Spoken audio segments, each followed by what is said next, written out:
Good morning guys. बात करेंगे तीन बड़े मैचेस, फुटबॉल के मैचेस थे। कोपा देल रे के दो मैच थे। बार्सिलोना का मुकाबला था, रियल मैड्रिड का मुकाबला था और इसके अलावा काराबाओ कप सेमीफाइनल था, फर्स्ट लेग। और सबसे पहले इसी के बारे में बात करते हैं क्योंकि ये मुकाबला मैंने पूरे तफसील से देखा।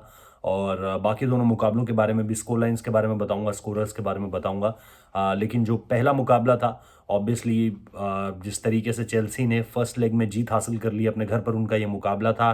2-0 वो जीते हैं। और दोनों ही गोल, खैर अगर आप कहें तो उनमें स्पर्स के डिफेंडर्स का बड़ा योगदान था। खास तौर पर टेन गंगा का नाम अगर मैं लूँ, पहले भी उन्होंने जो है बैक पास करने में गलती करी, उसका फ़ायदा जो है वो आप सीधे सीधे कहेंगे कि जिस तरीके से हैवर्ट्ज ने उठाया, ज़बरदस्त तरीके से उठाया।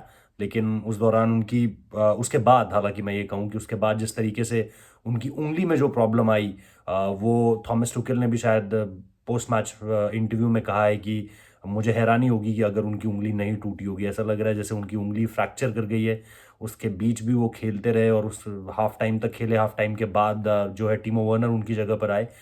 इसके अलावा लास्ट में अगर आपने देखा तो शायद एस्पिलिकुएटा को भी थोड़ा सा ऐसा लगा कि वो भी लिम्प कर रहे हैं, लेकिन उनको लेकर के बहुत ज़्यादा चिंता नहीं जताई गई।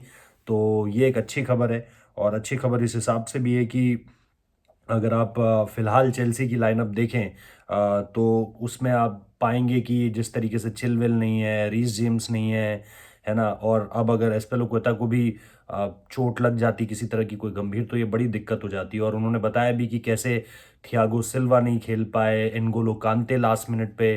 तो आपने देखा कि किस तरीके से चेल्सी जो है वो 4 डिफेंडर्स के साथ, आमतौर पर हम देखते नहीं है, लेकिन ये उनके लिए एक बदला बदला सा फॉर्मेशन था। लेकिन उसके बावजूद जिस तरीके से आप देखिए कि जीएस ने जिस तरीके से खेला है, जबरदस्त गेम उनका, जिस तरीके से उन्होंने गेंदे बनाए, मार्कोस अलोंसो ने जिस तरीके से खेला है, या साउल ने जिस तरीके से खेला है।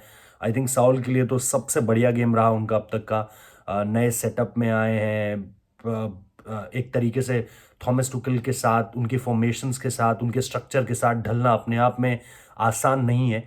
तो साउल का obviously best game of the season आप सीधे सीधे कहोगे। जीएस ने भी जिस तरीके से मौके बनाए, ज़बरदस्त थे। अलोंजो का पहला जो गोल गया उस पर जिस तरीके से उनकी बॉल आई, वो बड़ी दमदार थी।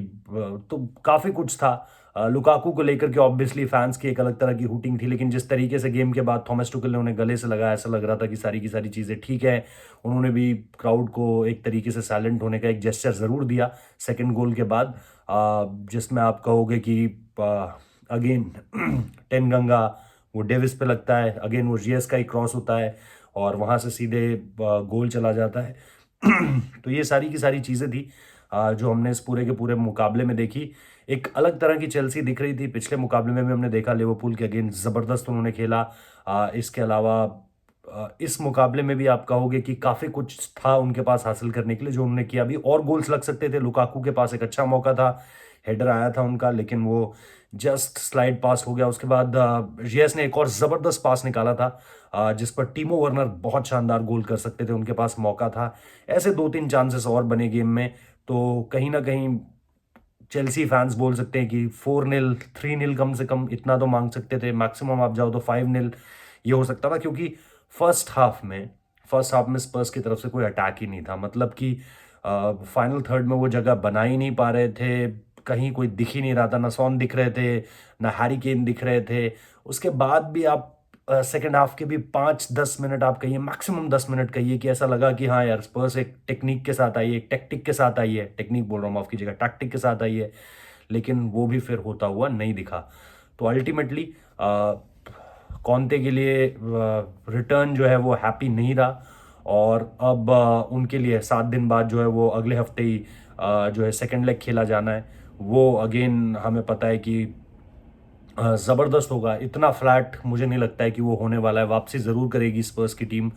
और खास तौर पे यार टेन गंगा को लेकर के मुझे अभी तक याद है, मैन सिटी के अगेंस्ट जो पहला मैच था, नूनो सेंटोस उस वक्त पे मैनेजर हुआ करते थे, मैनेजर ऑफ द मंथ का खिताब भी ले गए थे।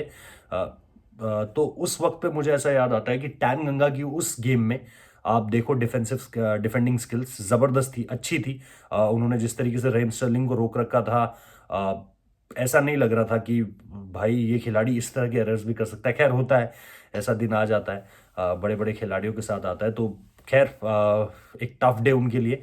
लेकिन उम्मीद करते हैं कि इससे बेटर कर पाएगी चेल्सी की टीम भी, स्पर्स की टीम भी। चेल्सी की टीम भी जैसा मैं कह रहा हूँ कि और अपॉर्चुनिटीज़ थी उनके पास गोल स्कोरिंग की, लेकिन फिर भी साउल, जियेश, मार्कोस अलोंसो, ये आज की बहुत बड़ी हाई रहे हैं उनके लिए, और ये कॉन्फिडेंस ज़रूर देंगे थॉमस टुकल को। तो ये तो हुई चेल्सी वर्सेस स्पर्स की बात। अब आ जाते हैं हम, जैसा मैंने कहा, कोपा देल रे के मैचेस के बारे में, क्योंकि ये दो मैचेस भी चल रहे थे। मैं बहुत ज़्यादा इन मैचेस को देख नहीं पाया, लेकिन आपको बस जाते जाते इनके बारे में बता दे रहा हूँ। 3-1 से रियल मैड्रिड जीती है एल्कोयानो के खिलाफ। जुएन वाला जो ओन गोल हुआ उसमें इसको ने काफ़ी ज़्यादा बॉल कैरी की थी, मार्कोस असेंसियो ने गोल स्कोर किया है और मिलिताओ ने गोल स्कोर किया है। तो रियल मैड्रिड की टीम, जो कि पिछले कुछ समय में उस तरीके से नहीं खेल रही है जैसा कि उन्होंने शुरुआत की थी लीग की, वो अभी दिख नहीं रहा है। मैं लीग की बात कर रहा हूँ, कोपा देल रे की बात नहीं कर रहा हूँ। लास्ट 16 में ये भी क्वालिफाई कर जाते हैं, प्लस बार्सिलोना ने पीछे से आकर इस मुकाबले को जीता है, जो उन्होंने खेला लिनारेस के खिलाफ। और उन्होंने पीछे से, जैसा मैंने कहा, हुगो डियाज ने पहला गोल स्कोर कर दिया था, और उसके बाद जिस तरीके से हेडर क्रॉस उन्होंने एक तरीके से किया था, और उसके बाद जो है डेम्बेले के आने के बाद से, क्योंकि ये गोल पड़ गया था जी आपका 19वें मिनट में, और हाफ टाइम तक 1-0 ही था स्कोर। फिर 63वें मिनट में 5 मिनट के अंदर 2 गोल करती है बार्सिलोना की टीम और मैच को ले जाती है। डेम्बेले के आने के बाद ये सारी की सारी चीज़ें, उन्होंने एक चांस भी क्रिएट किया, उन्होंने एक गोल तो स्कोर किया ही किया। उसके साथ साथ जिस तरीके से उनके ऊपर लड़ भिड़ रहे थे लियानेरिस के खिलाड़ी, उससे ऐसा लग रहा था कि भाई मान लो कि ये खिलाड़ी कौन है।